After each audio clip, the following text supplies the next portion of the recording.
Hello दोस्तों, welcome back in Prithvi and Kaushal vlog. Prithvi and Kaushal vlog में एक बार फिर से आप सभी का स्वागत है। दोस्तों, आज मैं आपको एक बहुत ही इंटरेस्टिंग कहानी सुनाने जा रहा हूँ। कहानी है पुनर्जन्म के बारे में, कि किस तरह से एक लड़की का पुनर्जन्म होता है और कहानी खास क्यों है। तो मैं तो आपको ये बताता हूँ कि खास ये कहानी इसलिए है कि इसको वैज्ञानिकों ने भी ज़्यादा परखा है इस कहानी को, और यहाँ तक कि विदेशी वैज्ञानिक भी इसको स्पेशल जब इसकी चर्चा हुई थी तो विदेशी वैज्ञानिक भी इसको जांचने के लिए देश में आए और उन्होंने भी इस कहानी को सही और सच माना। बहुत गहराई से बारीकी से उन्होंने जांच पड़ताल की पूरी कहानी की, लेकिन फिर भी वो उसमें कोई कमी नहीं निकाल पाए और उन्हें मानना पड़ा कि ये कहानी वास्तव में सच्ची है। कहानी है उत्तर प्रदेश के इटावा शहर के पास एक गाँव की। गांव का नाम होता है श्रीपुरा, और वहाँ पर एक ठाकुर परिवार होता है। उसके अंदर एक लड़की पैदा होती है जिसका नाम होता है सुमित्रा। सन 1968 में लड़की पैदा होने के कुछ साल बाद उसकी माता का देहांत हो जाता है और पिता भी उसको होने के मतलब के पास भी वो अकेलापन महसूस करती है, क्योंकि पिता लड़की को उतना साथ नहीं दे पाता, एक माँ दे सकती है। तो कुछ बड़ी होने के बाद लगभग 13-14 साल की उम्र में ही लड़की की शादी कर देता है उसका पिता। अब शादी कर देता है तो खुद भी वो गरीब होते हैं, जहाँ पे शादी होती है वहाँ पे स्वाभाविक का एक गरीब भी मिले होंगे। एक जगदीश नाम का एक युवक होता है, उसके पति का नाम लड़की के। अब सर लगभग उसके 4 साल बाद 5 साल बाद उसके एक लड़का पैदा होता है लड़की के। अब लड़का पैदा होने के बाद लड़की जो है कि वो खुश रहने लग जाती थोड़ा, और उसका एक अकेलापन दूर हो जाता है कि उसका पति भी उससे दूर ही रहता था। बाहर उनको काम करने के लिए बाहर जाना पड़ता रहता था। तो परिवार अच्छा था उनका, ससुराल भी बड़े अच्छे लोग थे कुल मिला के। तो जब वो बच्चे को अपने हमेशा अपने पास रखती थी, उसको खिलाती, लाड करती, दुलारती, हर टाइम उसका मेन काम ही रहता था। अब एक दिन 1985 के आसपास की बात है, जब वो पानी लेने गई हुई थी। गांव में पानी जो है उस टाइम में कुएं वगैरह से बाहर से ही भर के लाना पड़ता था। तो जब पानी लेने गई थी तो रास्ते में आते हुए उसको एकदम है जैसे हिस्टीरिया का दौरा पड़ गया हो, मिर्गी का दौरा, इस तरह का उसको एकदम अटैक आया।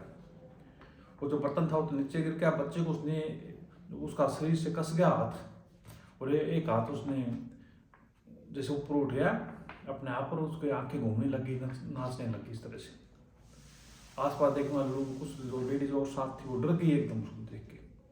उसको दोनों ने दूर से पुकारा भी, बोला भी, लेकिन वो कोई आवाज़ नहीं रुकी। और कुछ देर के बाद वो अपना आप अचानक नॉर्मल हो गई। नॉर्मल हो गई तो वो घर पे आ गई। तो उसने कहा क्या हुआ था मुझको, उसको कुछ याद नहीं कि उसको क्या हुआ था। और इस तरह से घर वालों को भी उनको बताया कि भाई को ऐसे ऐसे कुछ हुआ था, पता नहीं क्या हुआ था। अब गांव में डॉक्टर वगैरह की सुविधा होती भी नहीं थी उस टाइम। ये 85 के आसपास की बातें हैं, आज से 35-40 साल पहले की बातें। तो गांव के वैद्य वगैरह को दिखाया, और झाड़ फूक उस मेन चीज़ होती है भाई, हो इसमें कोई भूत प्रेत ना आ गया हो, कुछ और ना हो, इस तरह की झाड़ फूक उनकी कुछ करवाई गई, जो मुमकिन थी उनके लिए, पॉसिबल था, वो उन्होंने करवाया।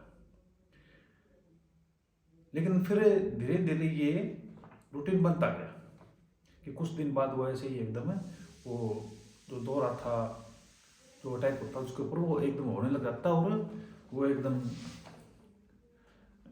मतलब कि स्टिल हो जाती है, एकदम स्थिर पोजिशन में आ जाती, हाथ ऊपर हो जाते, उंगलियां मुड़ जाती, दांत खटखटाने लगते, आंखें घूमने लगती। इस तरह की सिचुएशन उसको बार बार होने लगी। अब घर वालों के सामने भी होने लगी, लोग डरने भी लगे उससे, पता नहीं उसको क्या होता है, ऐसे क्यों करती है, कुछ बड़बड़ाती भी थी, उसको ध्यान में समझ नहीं आता था उसका। बात ये 1985 में ही, फिर कुछ 3-4 महीने के बाद इस तरह से इसका होता रहा। और उसके बाद ये एक दिन अचानक घर के अंदर ही थी उस दिन, और एकदम ये दौरा पड़ गया। तो उस दौरे के अंदर ही वो एकदम उस दिन वो पहली बार कुछ बोली, और क्लियर जो मतलब बड़बड़ाती तो थी लेकिन वो समझ नहीं आता था। उस दिन वो पहली बार क्लियर बोली और उसने कहा कि मैं आज से, ये बात है 16 जुलाई की 85 में, 16 जुलाई की बात, 1985 16 जुलाई।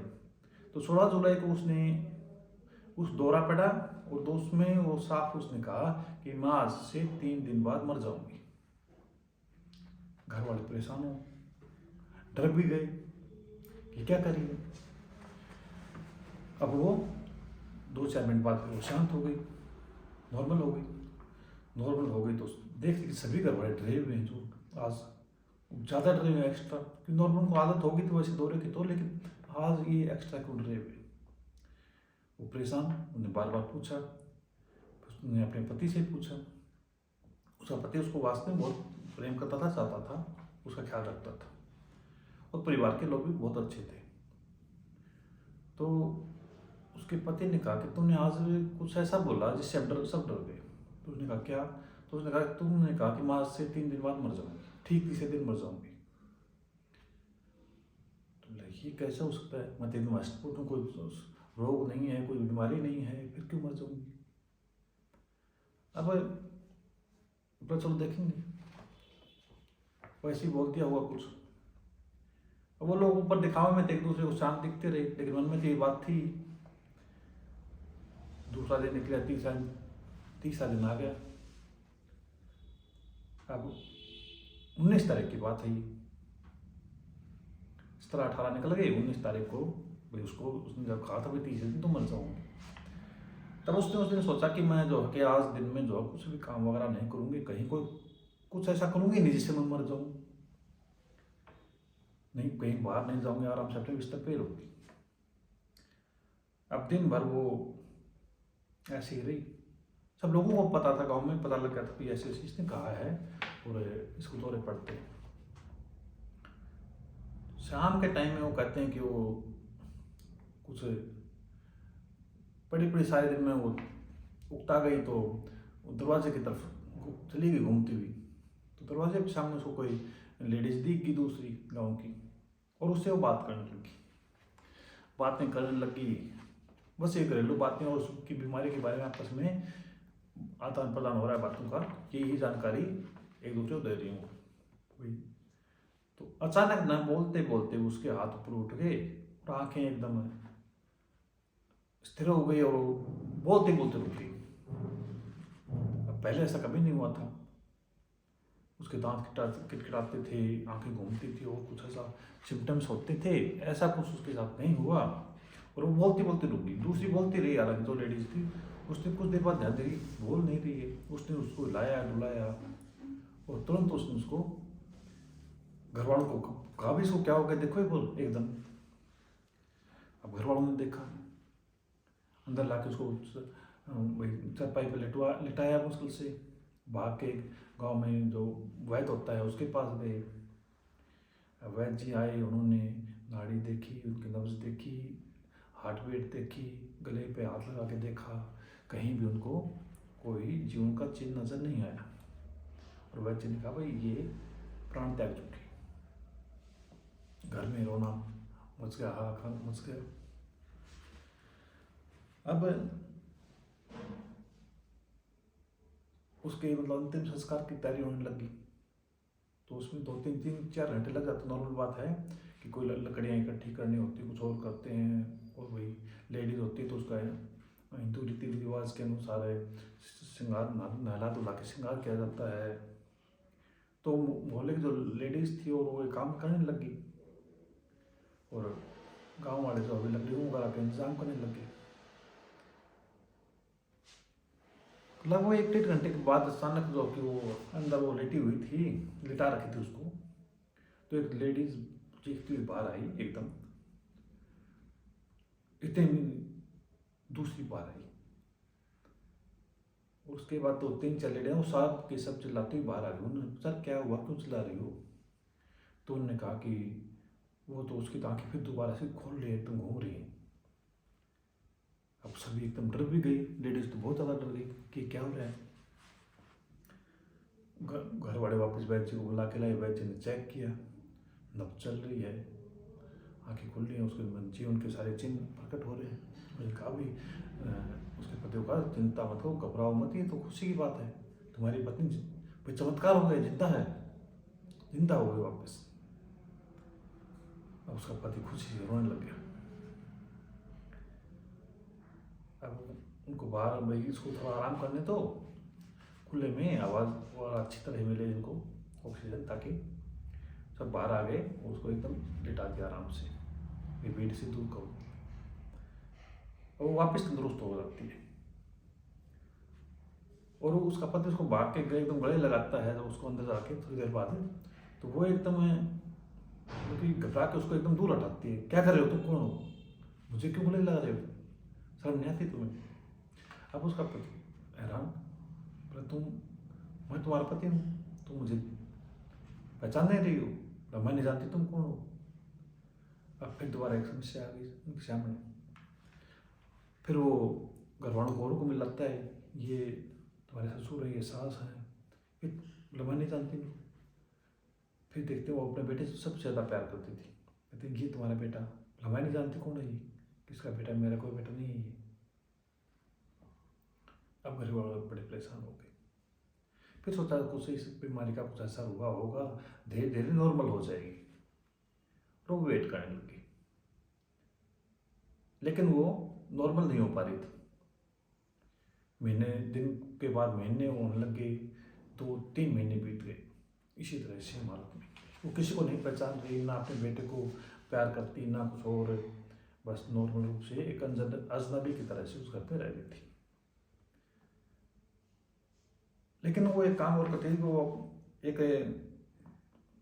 जो सुमित्रा थी ये अनपढ़ थी, लेकिन अब वो दोबारा जब ये जीवित वे बताते हैं, उसके बाद से ये अपने पत्र लिखती थी किसी के नाम। उसका पति भी अनपढ़ था, और पति को कहती ये पत्र जाओ पोस्ट करा डाकखाने में। उसका पति उसको प्रेम करता चाहता था, तो उसके बाद से इनकार नहीं करता, भाई बीमार भी है तो इससे को जो खुशी मिले वो करो, तो करके आता था। इस तरह कई पत्र वो 3 महीनों में लिखती रही और पोस्ट करती रही।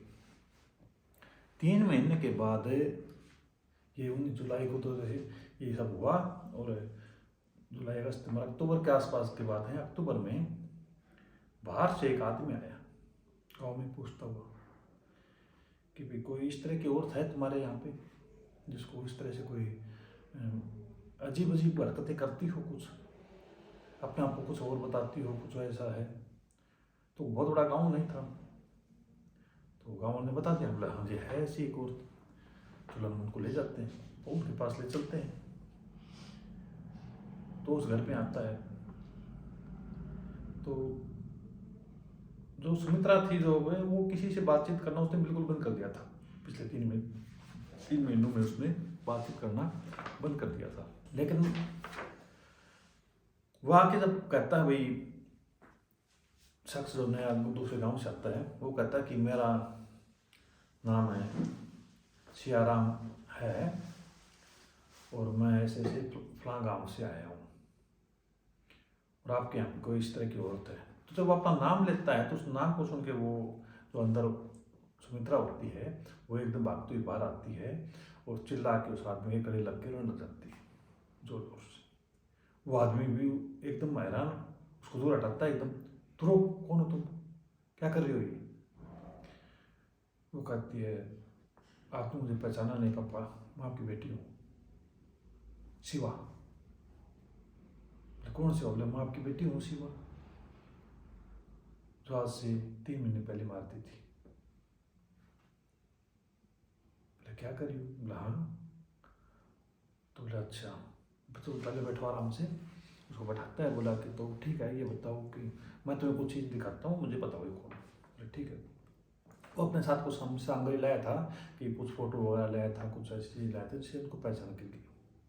उसने पत्र में सब चीज़ें लिखी थी कि मैं ऐसे ऐसे यहाँ पर हूँ, इस जगह पे हूँ। तो उनको जांच करने के लिए ही वो आया था। तो फोटो दिखाता है बारी बारी करके, और फोटो सब पहचान लेती है, मेरी माँ है, ये आप हो, ये भाई है, ये फलाना है, ये वो है, ये मेरा पति है, ये मेरे बेटे हैं 2।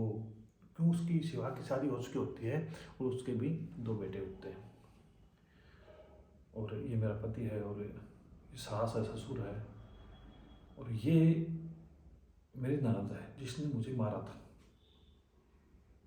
बुरी तरह से, और मार के मेरे को बाहर फेंक आई रेलवे ट्रैक के ऊपर। वो बताती है कि मुझे किस तरह से मारा, किस बेरहमी से उन्होंने, जो ननद थी उसने बड़ी बेरहमी से सिर में पत्थर मार मार के उसको मार दिया, और ये सब वो रो रो के सुनाते अपने पिता को। और ये उसको पिता बस ये सुन के उसको खुद रोने लग जाता है, और उसको उठ के गले लगा लेता है कि मेरी बेटी तुम ही हो। अब उसके घर वाले परेशान सुमित्रा के कि ये क्या हो रहा है, कौन शिवा, किसकी बेटी, ये किसकी बात कर रहे हैं आपस में। अब कहते हैं कि आप हो कौन, कहाँ से आए हो, ये बेटी कैसे, क्या कर रहे हो आप, हमारे कुछ समझ नहीं आ रहा। तो अब वो कहानी सुनाता है अपनी बेटी की कि वो कब पैदा हुई थी, और ऐसे ऐसे मैंने उसकी शादी कर दी। वो खुद एक लेक्चरर होता है जो सियाराम आता है वो, और कहता है वो मैंने उसकी शादी कर दी थी बेटी की, लेकिन बेटी के जो घर वाले, जो ससुराल पक्ष था वो बहुत ही खराब था, नीची सोच का था, और संकीर्ण विचारधारा के व्यक्ति थे। वो डोरी के लिए, दहेज के लिए भी तंग करते रहते थे, और उनमें कॉम्प्लेक्स की भावना थी कि मेरी बेटी ज़्यादा पढ़ी लिखी थी, वो इतने पढ़े लिखे नहीं थे, और इन बातों पे आए दिन झगड़े होते रहते थे। और एक दिन जो है, जैसा कि बता रही है इसको, 18 जुलाई को इसको एक दिन उसकी ननद ने सर में पत्थर मार मार के मार दिया, और रात को जो ये वो लोग लाश को ले जाके और रेलवे ट्रैक के ऊपर गिराई। लाश अगले जो मिली थी वो ऐसी ही मिली थी। डॉक्टर ने भी यही कहा था कि सर पे चोट लगने की वजह से मरी है, क्यों लाश कटी नहीं थी, उसके ट्रैक के बीच में ही रह गई थी वो। तो ये सब कहानी बताता है। फिर वो सारी डिटेल अपने बेटे की उससे पूछता है उनके सामने ही, और वो हर बात डिटेल से बताती है, यहाँ तक कि उस शिवा के साथ उसकी राइटिंग भी, जो लिखाई जो थी राइटिंग, वो भी मैच करती है लगभग।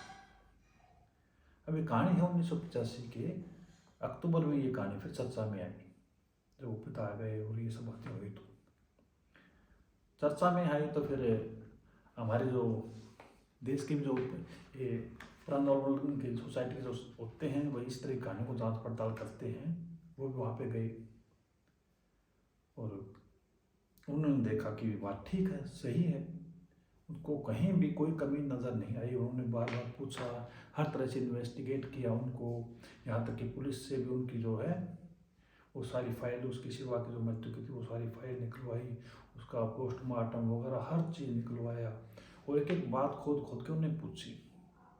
उन्होंने हर बात को कंप्लीट रूप से खरी पाया।